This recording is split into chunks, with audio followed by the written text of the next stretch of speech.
అందరికీ మరణాత మహిమస్వరం కార్యక్రమం వీక్షిస్తున్న దేవుని పిల్లలైన మీ అందరికీ ప్రభువు నామమున శుభములు కలుగునుగాక.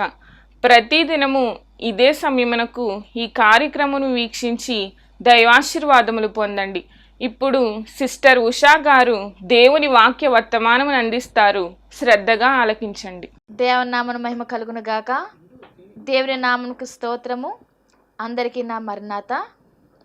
వాక్యం చదువుకుందాము. మత్తయి సువార్త 5వ అధ్యాయము 8వ వచనము. హృదయ శుద్ధి గలవారు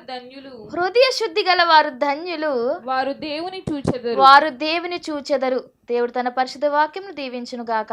ఆమేన్. సర్వాశీర్వాదములకు కారణభూతుడమైన మా దేవా, మీ ఘనమైన శ్రేష్టమైన బంగారు పాదములు కోటాను కోట్ల స్తుతులు స్తోత్రములు తండ్రి. నాయన సదాకాలము తండ్రి మీ కృపలో మమ్మల్ని కాచి కాపాడుచున్న దేవా, మీకు వందనాలు స్తుతులు స్తోత్రము తండ్రి. నాయన అయా వాక్యం వినడానికి ప్రభువా తండ్రి, నాయన అయా బిడ్డలైన వారికి ప్రభువా తండ్రి, నాయన అయా ఏ వాక్యం అయితే ప్రభువా మీరు అందించినయ్యున్నారో తండ్రి, నాయన అటు వాక్యంను ప్రభు మీరు అందించమని అడుగుచున్నాము దేవా. స్తోత్రాలు తండ్రి. నాయన అయా మీ ఆత్మతో ప్రభువా తండ్రి అయా నన్ను నింపుకొని ప్రభువా తండ్రి వినసంపైన వాక్యంను ప్రభా మీరే వెదజల్లుమని అడుగుచున్నాము దేవా. స్తుతులు స్తోత్రము తండ్రి. వినగలుగు మనస్సును తండ్రి, గ్రహించగలుగు ఆత్మను ప్రభా ప్రతి బిడ్డకు మీరు దయచేయమని ప్రభు నామములో అడిగి వేడుకొంచున్నాము తండ్రి. ఆమేన్. హృదయ శుద్ధి గల వారు ధన్యులు, వారు దేవుణ్ణి చూచెదరు. హృదయ శుద్ధి అంటే ఏంటంటే హృదయంలో ఎలాంటి కల్లా కపటం ఉండదు. వారు ఉన్నది ఉన్నట్టుగా మాట్లాడేటువంటి స్వభావం కలవారండి. ఒకటి మనసులో పెట్టుకోవడము, మరొకటి దాచడము, అలా ఒకటి చెప్పడము అలా కాదండి. మంచిగానే వారు ఆలోచిస్తారు, మంచినే మాట్లాడతారు. అదే హృదయ శుద్ధి గల ఉండడం అంటే వారి మనసులో కల్లా కపటం ఉండదండి. వారికి ద్వేషము, అసూయ, అలాగే కక్ష, ఒకరి మీద పగ సాధించడం ఇలాంటి లక్షణాలు గనుక ఉంటే గనుక హృదయం శుద్ధిగా ఉన్నట్టు కాదు. అసలు హృదయ శుద్ధి ఎలా కలుగుతుంది అంటే మొదటిది ఎడతెగక ప్రార్థన చేయడం ద్వారా హృదయ శుద్ధి కలుగుతుందండి. ఎప్పుడూ కూడా దైవ ధ్యానంలో మనం ఉంటే, దేవుని స్తుతిస్తూ మనం ఉంటే గనుక మన హృదయం ఎప్పుడూ కూడా శుద్ధిగానే ఉంటుంది. అలాని మనం ఎలా అనుకుంటున్నారా, ఎప్పుడు కూడా ఏ పని చేస్తున్నా దేవుని తలంచుకుంటూ ఉన్నామనుకో ఏది కూడా మన మనసులోకి రాదండి. దేవుడే మనకు గుర్తుంటారు. మన పని మనం చేసుకుంటూ వెళ్తాము. ఒకవైపున దేవుని గురించి ఆలోచన చేస్తాము. అంటే దేవుని స్తుతిస్తూ దేవా మనం వంట చేసుకుంటాం అనుకోండి, వంట చేసుకున్నప్పుడు కూడా ఏ పని చేస్తున్నప్పుడైనా సరే దేవా నీకు స్తోత్రాలు, దేవా నీకు స్తోత్రములు అనుకుంటూ మనము దేవుని స్తుతిస్తూ మనం పని చేసుకుంటే కనుక అటు స్తుతి చేసినట్టు అవుతుంది, ఇటు మనకి పనులు కూడా పూర్తవుతాయి. ఖాళీ సమయంలో ఎడతెగక ప్రార్థన చేయాలి. మనం అక్కడెక్కడ కబుర్లు చెప్పుకోవడం కాదు, దేవుని దగ్గర ప్రార్థన చేసుకుంటూ ఆయన సన్నిధిలో మనం గడుపుతూ ఉంటే మన హృదయం శుద్ధిగా ఉంటుందండి. ఇంకా అనవసరమైనవి మనం ఆలోచించము, మన పని మనం చేసుకుంటాము, దేవునితో మనం గడుపుతున్నట్టుగా మనము స్తుతి చేసుకుంటూ ఉంటాము. ఇక బయట ఆలోచన ఉండదు కాబట్టి మనలోనికి లోకము రాదు. లోక స్నేహము దేవునితో వైరం లాంటిది కాబట్టి లోకపు ఆలోచనలు కానీ లోకాశలు కానీ మనలోనికి రావండి. ఎప్పుడూ కూడా దైవ ధ్యానము మనకు ఉంటుంది కాబట్టి అప్పుడు మన హృదయము శుద్ధిగా ఉంటుంది. రెండవది దావీదు కీర్తన 1వ అధ్యాయము 2వ వచనంలో చూసినట్లయితే యెహోవా ధర్మశాస్త్రమందు ఆనందించుచు దివారాత్రము దానిని ధ్యానించువాడు ధన్యుడు. అంటే దేవుని ధర్మశాస్త్రం నందు మనం ఆనందిస్తూ ఉంటూ దానిని ధ్యానిస్తూ ఉండాలండి. అంటే ధర్మశాస్త్రం అంటే ఏంటి? బైబిలు. ఈ యొక్క ధర్మశాస్త్రాన్ని మనము ధ్యానిస్తూ మనం ఉండాలండి. అసలు ఈ ధర్మశాస్త్రం మనకి ఏం బోధిస్తుంది? ఇది చదవడం ద్వారా మనకి ఏం తెలుస్తుంది అంటే గనక యెహోవా నీతిని రీతిని మనకి తెలియజేస్తుందండి. అంటే దేవుడు మనకి ఏం నేర్పిస్తున్నారు ఈ గ్రంథము ద్వారా, ఏమి మనకి బయలుపరుస్తున్నారు, మనల్ని ఎలా జీవించాలి చూపించమంటున్నారు, మనకి హెచ్చరికలు చేస్తున్నారు, మనల్ని ఎలా బ్రతకాలని ఈ గ్రంథం మనకి చూపిస్తున్నది. ఇవన్నీ మనం తెలుసుకోవాలంటే, దేవుని మార్గంలో మనం నడవాలంటే ఎలా మనం ఉండాలి, ఈ ప్రతి విషయము కూడా క్షుణ్ణముగా మనకి బైబిల్ మనకి బోధిస్తుంది. కాబట్టి ధర్మశాస్త్రమును మనము ధ్యానిస్తూ ఉండాలి, ఈ గ్రంథాన్ని మనము ధ్యానిస్తూ ఉండాలి. కష్టాలలో ఉన్న వారికి ధైర్యాన్ని ఇచ్చేదిగా ఉంటుందండి. కష్ట సమయంలో మనము బాధపడుతూ ఉన్న సమయంలో ప్రార్థన చేసుకుంటూ బైబిల్ని మనం చదువుకుంటే ఆదరించే వాక్యం మనకు కనబడుతుంది. ఆదరించే వాక్కు ద్వారా దేవుడు నీతో మాట్లాడతారు, వాక్యము ద్వారా దేవుడు నిన్ను ఆదరిస్తారు. అలాగునని దుఃఖంలో ఉన్నవారికి ఇది ఓదార్పిస్తుంది. ఓదార్పును ఇచ్చేది కూడా ఈ యొక్క గ్రంథము చదవడం ద్వారా. ఎందుకంటే ఈ గ్రంథము చదువుతూ ఉన్నప్పుడు మనలో ఉన్నటువంటి అవిశ్వాసము అంతా కూడా విశ్వాసముగా మార్చబడుతుందండి. అంటే అవిశ్వాసముగా ఉన్నవారిని బలపరిచేదిగా ఈ బైబిల్ గ్రంథం ఉంటుంది. ఎందుకంటే అనేక మంది కష్టాలలో ఉన్నవారిని దేవుడు ఎలా విడుదల చేశాడు, అలాగే అనారోగ్యంలో ఉన్నవారికి ఎలాగున దేవుడు స్వస్థపరిచారు, ఇవన్నీ కూడా బైబిల్లో ఉన్నవి. కాబట్టి మనం ఒక్కొక్కటి చదువుకుంటూ ఉంటుంటే ఒక్కొక్కరి విశ్వాస జీవితము మనకి గొప్ప విశ్వాసాన్ని, గొప్ప ధైర్యాన్ని మనకి ఇస్తుందండి. అపోస్తల కార్యముల గ్రంథము 16వ అధ్యాయము 25వ వచనంలో చూస్తే, అపోస్తల కార్యముల గ్రంథము 16వ అధ్యాయము 25వ వచనము, అయితే మధ్యరాత్రి వేళ పౌలును శీలయు దేవునికి ప్రార్థించుచు కీర్తనలు పాడుచు నుండిరి. ఖైదీలు వినుచుండిరి. అప్పుడు చాలండి. ఇక్కడ పౌలు శీలలు ఎక్కడ ఉన్నారు? ఒక ప్రదేశంలో, బయట ఎక్కడో ఉండలేదండి, ఒక చెరసాలలో ఉన్నారు.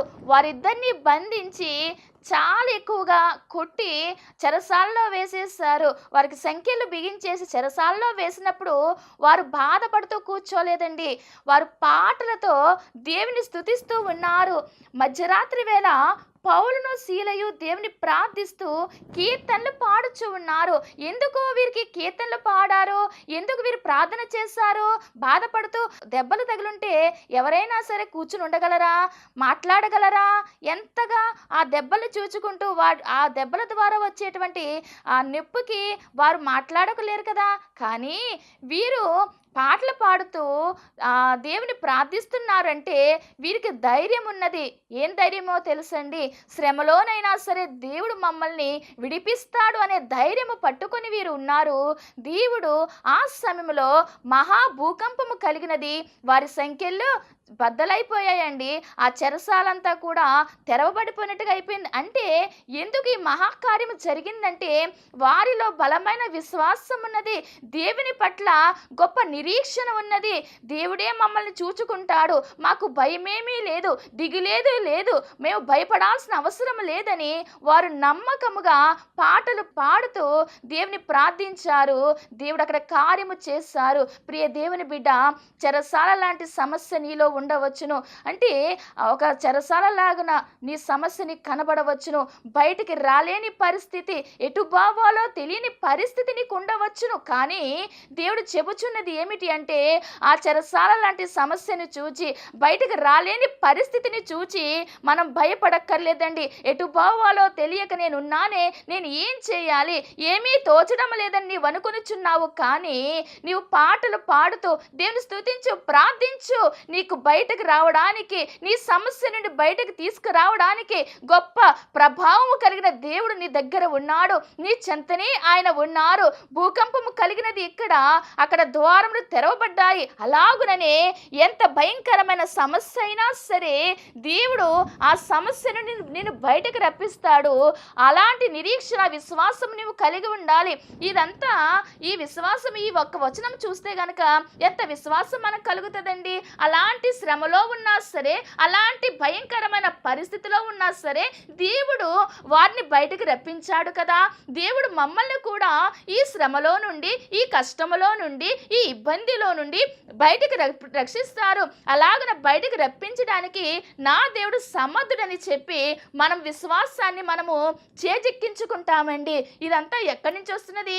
బైబిల్ చదవడం ద్వారా, బైబిల్ని అనుసరించడం ద్వారా, అలాగనే దేవుని వాక్యాన్ని వినడం ద్వారా, దేవుని వాక్యాన్ని శ్రద్ధగా ఆలకించడం ద్వారా మనలోనికి గొప్ప విశ్వాసం వస్తుంది. కాబట్టి మనము మన హృదయం శుద్ధిగా ఉండాలి అంటే గనుక ఎప్పుడూ కూడా ధర్మశాస్త్రాన్ని చదువుతూ ఉండాలి. ఈ బైబిల్ని ఎప్పుడూ కూడా అనుసరిస్తూ ఉండాలి. దేవుడు చెప్పినది ప్రతిదీ కూడా క్షుణ్ణంగా పరిశీలన చేస్తూ ఆ చొప్పున జీవిస్తూ మనం ఉండాలని దేవుడు కోరుకుంటూ ఉన్నాడు.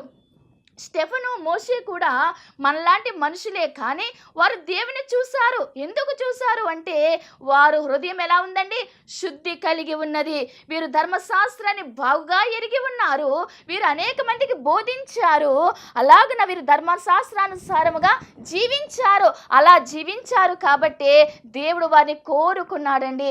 మోషేతో దేవుడు ఎలా మాట్లాడేవారు? స్నేహితునితో మాట్లాడినట్లు ముఖాముఖిగా మాట్లాడేవారు. అలాంటి అనుభవం ఆయన పొందుకున్నాడు అంటే దేవుడు మోషేను అంతగా ప్రేమించారండి. వీరిరువురి ముఖాలు కూడా దేవదూతల ముఖాలుగా మారినట్లుగా, కనిపించినట్లుగా మనం చూస్తూ ఉన్నాము. ఎందుకంటే మోషేను దేవుడు అలాగున హెచ్చించారు. ఆ వచనం మనం చూసినట్లయితే నిర్గమకాండము 34వ అధ్యాయము 29వ వచనము. మోషే సీనాయి కొండ దిగుచుండగా శాసనములు గల ఆ రెండు పలకలు మోషే చేతిలో ఉండెను. అతడు ఆ కొండ దిగుచుండగా ఆయన అతనితో మాట్లాడుచున్నప్పుడు తన ముఖ చర్మము ప్రకాశించిన సంగతి మోషేకు తెలిసి ఉండలేదు. ఇక్కడ ముఖ చర్మము ప్రకాశించినదండి. అంటే ఈ మోషే గారు సీనాయి కొండ మీద 40 రేయింబగళ్ళు దేవునితో ఉండి దేవుడు రాయించి ఇచ్చినటువంటి ఆయన చెప్పినట్టు వాక్యంను రాస్తూ ఆయన్ని పట్టుకొని కిందకి దిగి వచ్చాడు. దిగి వచ్చినప్పుడు ఇక్కడ కింద ఉన్న వారందరూ కూడా మోషే ముఖం చూస్తుంటే ఆయన ముఖం ఎలా ఉందంటండి? ప్రకాశించిందంట. ఆయన ముఖమును చూడడానికి, దగ్గరికి వెళ్ళడానికి వీరు వెనక్కి వచ్చారండి. ఎందుకంటే అంత ప్రభావము దేవుని దగ్గర మాట్లాడి వచ్చినప్పుడు మోషే ముఖములో కనిపించిందండి. అంటే దేవుని సన్నిధిలో మనము అలా గడిపితే గనుక మన ముఖములో కూడా దేవుని కాంతి వస్తున్నది, దేవుని యొక్క ప్రభావం మనకి వస్తుంది.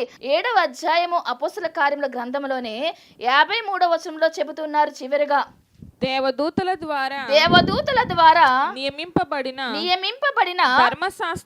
ధర్మశాస్త్రమును మీరు పొందితిరి గాని దానిని గైకొనలేదని చెప్పెను. మీరందరూ కూడా ధర్మశాస్త్రాన్ని పొందుకున్నారు, కానీ దాన్ని గైకొనడం లేదు అని వారికి సమాధానం చెప్పారండి. నిజమే, బైబిల్ మన దగ్గర ఉంటున్నది, బైబిల్ మనం చదువుతూ ఉన్నాము, కానీ ఆ బైబిల్ని మనం అనుసరిస్తున్నామా? బైబిల్ ప్రకారముగా మనము జీవిస్తున్నామా? దేవుడు చెప్పిన రీతిగా మనం బ్రతుకుతూ ఉన్నామా? ఆయన నడవమన్న మార్గాన మనం నడుస్తూ ఉన్నామా? ఇది మనకు దేవుడు వేస్తున్న ప్రశ్న. స్టెఫెను చెబుతూ ఉన్నాడు, అక్కడ ధర్మశాస్త్రాన్ని పొందుకున్నారు కానీ దాన్ని అనుసరించడం లేదు, దాన్ని గైకొనడం లేదు. దాన్ని గైకొంటే గనుక ఇప్పుడు వీరు నా మీద వేసేది ఏంటన్నది తెలుస్తుంది, కానీ మీరు అక్కడ గైకొనడం లేదు కాబట్టి మీరు నన్ను వ్యతిరేకిస్తున్నారన్నట్టుగా అక్కడ మాట్లాడడం జరిగిందండి. అలా మాట్లాడినప్పుడు అక్కడ ఉన్న వారందరికీ కూడా చాలా కోపం వచ్చేసినది. ఇంక ఇలా కాదు, ఇతన్ని కొట్టాలి, చంపాలన్నటువంటి మనసు వారికి వచ్చేసినది. ఎప్పుడైతే అలాంటి మనసు వారిలోకి వచ్చినదో వారందరూ కూడా రాళ్ళు రువ్వుతున్నట్టుగా చూస్తున్నారండి. అంటే కోపముతో మండిపడిపోతున్నారండి. అలాగున చూస్తున్న సమయంలో ఈ స్టెఫెను వారి వైపు చూడడం లేదు, చుట్టూ ఉన్న వారి వైపు చూడడం లేదు. ఆయన పరిశుద్ధాత్మతో నిండుకొనిన వాడై ఆకాశం వైపు తేరి చూచాడండి. ఇదేంటి, వీరందరూ నన్ను ఇలాగని హేళన చేస్తున్నారు, ఇలాగని హింసిస్తున్నారు, ఇలాగున నన్ను కొట్టాలని ముందుకొస్తున్నారని వాళ్ళ వైపు చూడలేదు ఈ స్టెఫెను. లోకము వైపు చూడలేదు, లోకస్తుల వైపు చూడలేదు స్టెఫెను. ఆకాశం వైపు చూచాడు. ఆకాశం వైపు తేరి చూచి దేవుని మహిమను, దేవుని కుడిపార్శ్వమందు నిలిచి ఉండుట చూసారండి, ఏం చేస్తున్నాడంట? ఆకాశం వైపు చూచాడు, దేవుని యొక్క మహిమను చూస్తూ ఉన్నాడు. ఆకాశము తెరవబడుటయు మనుష్య కుమారుడు దేవుని కుడి పార్శ్వమందు నిలిచి ఉంటయు చూచుచున్నానని చెప్పాను. ఆయన చూస్తూ ఉన్నాడు, పైకి చూస్తుంటే దేవుని కుడి పార్శ్వమున మనుష్య కుమారుడు నిలిచి ఉండడం కనబడుతున్నది. స్టెఫెనుకి కనబడుతున్నది, అక్కడ ఉన్న వారికి చెబుతూ ఉన్నాడు. అలా చెబుతూ ఉన్నప్పుడే అక్కడ ఉన్న వారికి ఇంకా కోపం వచ్చేస్తున్నదండి. మేమందరము కాదా, మాకు కనబడడా, మాకు కనబడట్లేదే, నీకెక్కడ కనబడుతున్నారు అన్నట్టుగా అతని మీద కోపం ఎక్కువైపోయి రాళ్ళతో వారిని కొట్టడం ప్రారంభించారు. అప్పుడు స్టెఫెన్ అంటున్నారు కదా, వాళ్ళనేమి అనడం లేదండి, ప్రభువును గూర్చి మొర్ర పెట్టుచు 59వ వచనంలో, యేసు ప్రభువా నా ఆత్మను చేర్చుకొనుమని స్టెఫెను పలుకుచుండగా వారు అతన్ని రాళ్లతో కొట్టిరి. రాళ్లతో కొడుతూనే ఉన్నారు. నా ఆత్మను చేర్చుకోమని స్టెఫెను పలుకుతూ ఉన్నప్పుడు మరలా ఇంకొక మాట అంటున్నాడు, అతడు మోకాళ్ళుని ప్రభువా వారి మీద ఈ పాపము మోపకుమని గొప్ప శబ్దముతో పలికెను. ఈ మాట పలికి నిద్రించెను. చూడండి, గొప్ప శబ్దంతో పలుకుతూ ఉన్నాడు, మోకాళ్ళుని ప్రార్థన చేస్తూ ఉన్నాడు. చివరి సమయము దేవుని దగ్గరికి చేర్చబడుతున్నాడని అర్థమైనది కాబట్టి, ఇదిగో వీళ్ళు నన్ను రాళ్లతో కొట్టుతూ ఉన్నారు, నా ఆత్మను నువ్వు చేర్చుకో తండ్రి, నన్ను కొడుతున్న వీళ్ళని క్షమించు అని ప్రార్థన చేశాడు. నేను వాక్యం బోధిస్తున్నాను, నీ సువార్తే నేను చెబుతూ ఉన్నాను, అయినా నన్ను వీళ్ళు కొడుతున్నారు, నీవు చూడు అనలేదండి. దేవుణ్ణి క్షమించమని అడిగాడు. మొట్టమొదటిసారిగా హతసాక్షి అయిపోయాడు. దేవుని నామములో హతసాక్షిగా ఈ స్టెఫెను మనకు కనబడుతూ ఉన్నారండి. క్షమించమని ప్రార్థన చేస్తూ ఉన్నాడు. అలా ప్రార్థన చేస్తూ ఆ రాళ్ళ దెబ్బల చేత వాళ్ళు కొడుతూ ఉన్నప్పుడు ఆయన చనిపోవడం జరిగినది. ఇక్కడ మనము ఆలోచన చేస్తే గనుక తను కొట్టినా సరే వాళ్ళని బాధ పెట్టాలని దేవుని ప్రార్థన చేయలేదు. ఇక్కడ మనకు ఎవరు కనిపిస్తున్నారంటే యేసుక్రీస్తు ప్రభు వారు కనిపిస్తూ ఉన్నారు. యేసుక్రీస్తు ప్రభు వారిని మాదిరిగా చేసుకున్నాడు ఈ స్టెఫెను. ఎలాగైతే తనని హింసించిన వారిని యేసు ప్రభు వారిని కొట్టినను కొట్టలేదు, తిరిగి అలాగే తిట్టినను తిరిగి వారిని తిట్టలేదండి. వారి కొరకు ప్రార్థన చేస్తారు ప్రభు వారు. తండ్రి, వీరేమి చేయుచున్నారో వీరు ఎరుగరు గనుక వీరిని క్షమించమని తన తండ్రిని వేడుకున్నారు యేసుక్రీస్తు ప్రభు వారు. అట్టి రీతిగానే యేసుక్రీస్తు ప్రభు వారిని ఆదర్శంగా చేసుకొని, ఆయనను మాదిరిగా చేసుకొని, నన్ను వీరు రాళ్లతో కొట్టి చంపుతున్నారు ప్రభువా, అయినా వీరి పాపాన్ని నువ్వు జ్ఞాపకం చేసుకోవద్దు తండ్రి, వీరి పాపాన్ని క్షమించుము అని చెప్పి ప్రార్థన చేయడం జరిగినది. అటువలనే హృదయ శుద్ధి కలిగి ఉంటే గనుక ప్రతి ఒక్కరము కూడా అలాగునే ఆలోచన చేస్తామండి. ఈ స్టెఫెను హృదయ శుద్ధి కలిగి ఉన్నాడు, ధర్మశాస్త్రాన్ని అనుసరించి జీవిస్తున్నాడు కాబట్టి శత్రువులను ప్రేమించు వారిగా ఉన్నారండి. తనను హింసించే వారిని క్షమించమని ప్రార్థన చేసేటువంటి గొప్ప అంతస్తును కలిగి ఉన్నాడు. ఈ అంతస్తు ఎవరు కలిగి ఉంటారో తెలుసండి, ధర్మశాస్త్రాన్ని, ఈ యొక్క బైబిల్ని అనుసరించి జీవించేవారు ప్రతి ఒక్కరూ కూడా ఇలాంటి మనస్సు కలిగి ఉంటారు. శత్రువులైన వారిని ప్రేమించే మనసు కలిగి ఉంటారు, వారి కొరకు ప్రార్థన చేసే మనసు కలిగి ఉంటారు. అంతేగాని ప్రభు చెప్పి ఉన్నారు, నిన్ను హింసించే వారి కొరకు ప్రార్థన చేయమన్నారు. వారు పాడైపోవాలని మనం కోరుకోకూడదు, వారు బాగుపడాలనే కోరుకోవాలి. ఒకరు మనల్ని ఎవరైనా బాధ పెడుతూ ఉంటే, ప్రభువా వారిని క్షమించు తండ్రి, వారిని దీవించు ప్రభువా అని చెప్పి నీవు ప్రార్థన చేస్తే గనుక నీ ప్రార్థన ద్వారా దేవుడు ఎంతో సంతోషిస్తారండి. ఎందుకంటే క్రీస్తు మార్గంలో మనం నడుస్తున్నామని ఆయన సంతోషము కలుగుతూ ఉన్నది. హింసించారు, రాళ్లతో కొట్టినా సరే స్టెఫెను మారు మాట్లాడకుండా దేవునికి తన ప్రాణం అప్పగించుకుంటూ వారిని క్షమించమని అడిగారు. ఇటు క్షమాగుణము మనమును కలిగి ఉండాలండి, మనమును అది అనుసరించుకు నడుచుకోవాలని దేవుడు మాట్లాడుచూ ఉన్నారు. అలాగే ధర్మశాస్త్రాన్ని అనుసరించే వాళ్ళు సాత్వికులుగా ఉంటారండి, నమ్మకస్తులుగా ఉంటారు. సంఖ్యాకాండము 12వ అధ్యాయంలో దేవుడు మాట్లాడుతూ ఉంటారు. 3వ వచనము, మోషే భూమి మీద ఉన్న వారందరిలో మిక్కిలి సాత్వికుడు. అంటే తగ్గించుకొని ఉన్నట్టుగా మనకు కనపడుతూ ఉన్నదండి. బైబిల్ అనుసరిస్తూ ఉన్న మనం తగ్గించుకొని ఉండాల్సిన వారమై ఉన్నాము. తన్ను తాను తగ్గించుకున్నవాడు హెచ్చించబడినన్న రీతిగా ఎప్పుడైతే నువ్వు తగ్గించుకొని ఉంటావో, ఎప్పుడైతే బైబిల్ అనుసారంగా నువ్వు జీవిస్తావో, దేవుడు నిన్ను హెచ్చించువారై ఉన్నారు, నిన్ను గొప్పవారిగా చేయువారై ఉన్నారు. నీలో ఈ లోక జనుల మధ్యను, నీ యొక్క బంధువుల మధ్యను, అందరి మధ్య కూడా నిన్ను గొప్పవారిగా చేయడానికి ఆయన హస్తము తోడుగా ఉంటుంది. కాబట్టి మనల్ని మనం తగ్గించుకొని ఉండాలి. ఎప్పుడైతే తగ్గించుకొని ఉంటామో, యెహోవాయే పలుకుతూ ఉన్నారు మోషే గురించి, ఈ సాత్వికుడు అన్న రీతిగా, అట్టి రీతిగా మనం ఉండాలని వాక్యము సెలవిస్తూ ఉన్నది. తన పొరుగు వారిని ప్రేమించే వారముగా ఉండాలి. అలాగునని దేవునిలో మంచి పేరు తెచ్చుకోవడానికి శ్రమించు వారముగా ఉండాలి. ఈ లోకంలో మంచి పేరు కాదండి, ఈ లోకస్తుల చేత మంచి పేరు ఒకవైపు అయితే, దేవుని చేత బలా నమ్మకమైన మంచి దాసుడా, మంచి దాసురాలా అన్న పేరు మనము తెచ్చుకోవాలి. ఎప్పుడు తెచ్చుకుంటామండి?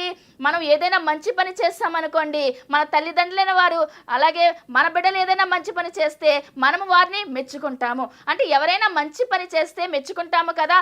మనము దేవునికి ఇష్టమైన కార్యములు చేస్తూ ఉంటే గనుక దేవుడు కూడా మనల్ని అలా మెచ్చుకుంటారు. బలా నమ్మకమైన మంచి దాసురాలా అని మనల్ని పిలుస్తారు. అలా పిలిపించుకోవాలంటే గనుక యెహోలోకంలో మంచి కార్యములు చేయాలి.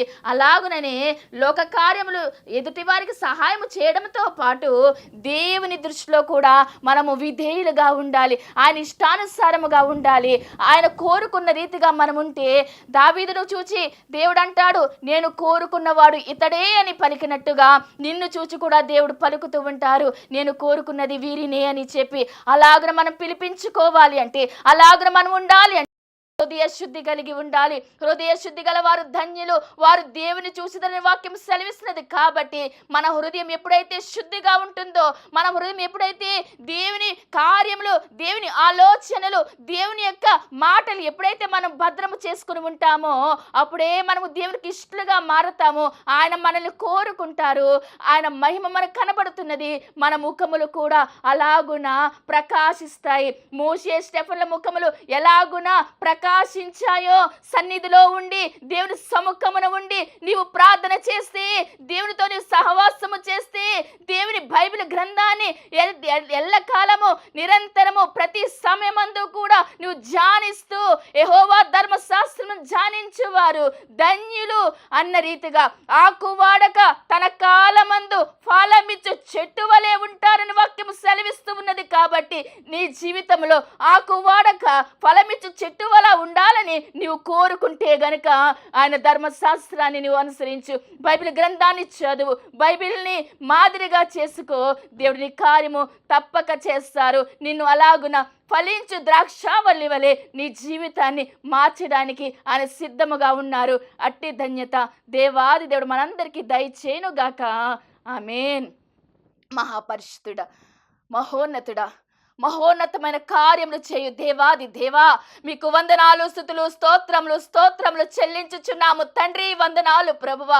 మా మధ్య ఉన్న దేవా మీకు స్తోత్రములు తండ్రి. మాతో మాట్లాడిన దేవా మీకు స్తుతులు, స్తోత్రములు ప్రభువా తండ్రి.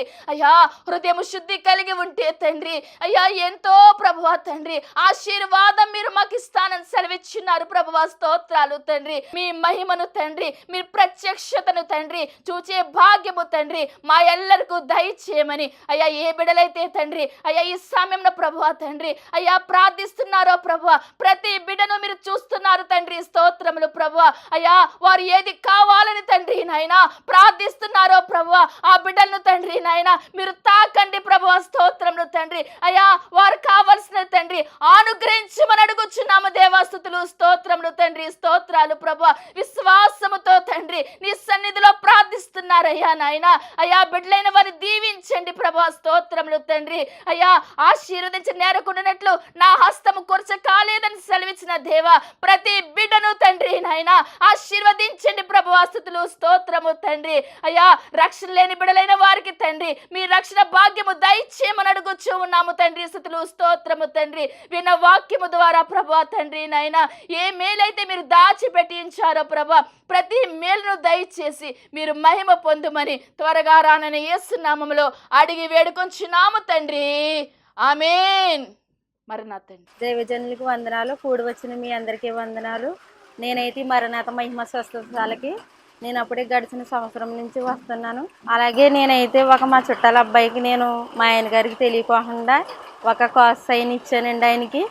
కానీ 7 సంవత్సరాలు అవుతున్నా కూడా ఇస్తానని గడుపుతున్నారు తప్ప ఇవ్వట్లేదు. నాకైతే భయం వేస్తుంది. ఇంట్లో అడుగుతున్నారు ఏం చెప్పాలని, చాలా టెన్షన్ పడ్డాను అన్ని సంవత్సరాలు కూడానండి. కానీ ఇక్కడ సాలకు వచ్చిన తర్వాత నేను ఒకరోజు సాక్ష్యం చెప్పాను, దైవజనులతో చెప్పి అంశం రాయించుకుని ప్రార్థన చేస్తానని, అలాగే వచ్చిన అందరూ కూడా చెప్పానండి ప్రార్థన చేయమని. అలాగే కరెక్ట్గా మళ్ళీ శనివారం వచ్చినప్పటికి మధ్య సమయంలోనే ఒక రోజున ఆయన తీసుకెళ్ళి నాకు గొలుసు కొనిచ్చేశారు. నాకు చాలా సంతోషం వేసి నేను సాక్ష్యం చెప్పుకున్నాను, దైవజనుల చేత ప్రార్థన చేయించుకుని అంశం రాయించుకున్నాను. నాకు వెంటనే నెరవేరిందని చెప్పి నేను సాక్ష్యం చెప్పుకుంటానని సాక్ష్యం చెప్పాను, దైవజనులతో అందరితోటి చెప్పాను. అలాగే నాకు ఎంతో అద్భుత కార్యం జరిగింది. 7 సంవత్సరాల నుంచి జరగలేనిది ఒక్క వారంలోనే వెంటనే నాకు ప్రతిఫలం వచ్చింది. అలాగే నేను సాక్ష్యం చెప్పుకుని దైవజనులతో చెప్పుకున్నాను. అలాగే చిన్న సాక్ష్యము దేవుడు దీవించిన గాక. ఆమేన్. రాదనుకున్నటువంటి ఆ చైన్ రావడం చాలా అద్భుతమైనటువంటి సాక్ష్యం. ఎందుకంటే 7 సంవత్సరాలు అయిపోయింది, కానీ ఒక వారం రోజుల్లో మన దగ్గర ప్రార్థన చేయించుకోవడం, దేవుడికి మరి ప్రార్థన చేయడం, దేవుడు అద్భుతమైనటువంటి రీతిగా ఆ గొలుసును మరలా రప్పించడం మరి అద్భుతమైన సాక్ష్యం. ఈ సాక్ష్యాన్ని దేవుడు దీవించి ఆశీర్వదించును గాక. ఆమేన్. మరణాత మహిమ స్వరం అనేటటువంటి ఆధ్యాత్మిక టీవీ కార్యక్రమాన్ని వీక్షిస్తున్నటువంటి మీ అందరికీ కూడా నా ప్రత్యేకమైన వందన మరణాత తెలియజేస్తూ ఉన్నాను.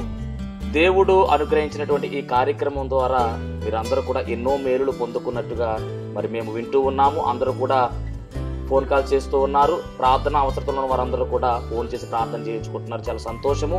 అందరూ కూడా మేలు పొందుకున్నట్టుగా మరి మీరు తెలియజేస్తున్న సమాచారం బట్టి మేము చాలా సంతోషిస్తూ ఉన్నాము.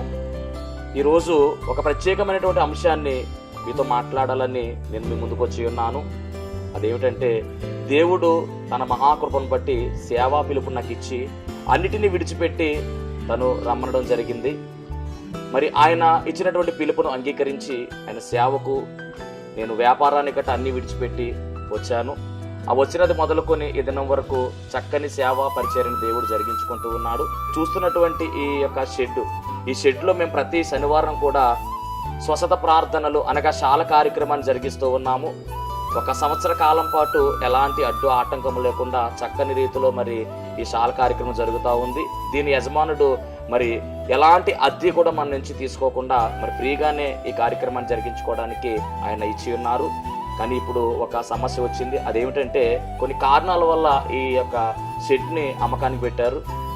మరి ఈ యొక్క క్లిష్టమైనటువంటి పరిస్థితుల్లో మనము తీసుకుంటే ఈ షెడ్ తీసుకోవాలి, లేకపోతే బయటకు వెళ్ళవలసిన పరిస్థితి వచ్చేసింది. మరి తీసుకుందామని ప్రయత్నం చేస్తున్నాము. ఆశ అయితే మాకుంది, కానీ లక్షలాది రూపాయలు ఖర్చు అవుతుంది. కాబట్టి మా దగ్గర ఎలాంటి డబ్బు లేదు. అన్నీ విడిచిపెట్టి రావడంతో సేవ కొత్తగా ప్రారంభించిన సేవ కాబట్టి తీసుకోవాలనుకుంటున్నా కానీ ఇబ్బంది పడుతూ ఉన్నాము. ఇక్కడ ప్రార్థన కంటిన్యూగా జరగాలి అంటే కనుక ఖచ్చితంగా మరి ఈ కార్యక్రమాన్ని వీక్షిస్తున్నటువంటి మీ అందరూ కూడా మీ ప్రోత్సాహాన్ని అందించినట్లయితే ఈ ప్రార్థన ఆగకుండా ఖచ్చితంగా ముందుకు కొనసాగుతుంది. కనుక మరి ఈ కార్యక్రమాన్ని వీక్షిస్తున్న మీ అందరూ కూడా ఈ దీన సేవకుని యొక్క సేవను గుర్తించి దయచేసి మీ హృదయాన్ని గనక ఆ దేవుడు ప్రేరేపించినట్లయితే ఖచ్చితముగా మీరందరూ కూడా స్పందించవలసిందిగా, మీ యొక్క చేయూతను మాకు అందించవలసిందిగా ప్రభు పేరు తెలియజేస్తూ ఉన్నాము. మా ఫోన్ నెంబర్లో టీవీ స్క్రీన్ మీద మరి ప్లే అవుతుంది ఫోన్ నెంబరు. ఆ నెంబర్కి ఫోన్ చేయండి, స్వయంగా నేనే మాట్లాడతాను. ఆ తర్వాత మరి మా ఫోన్పే కానీ గూగుల్ పే కానీ చేసి ఈ యొక్క సేవను ప్రోత్సహించవలసిందిగా ప్రభు పేరు మీ అందరికీ తెలియజేస్తూ ఉన్నాను. దేవుడు మిమ్మల్ని బహుగా ఆశీర్వదించును గాక. ఆమేన్.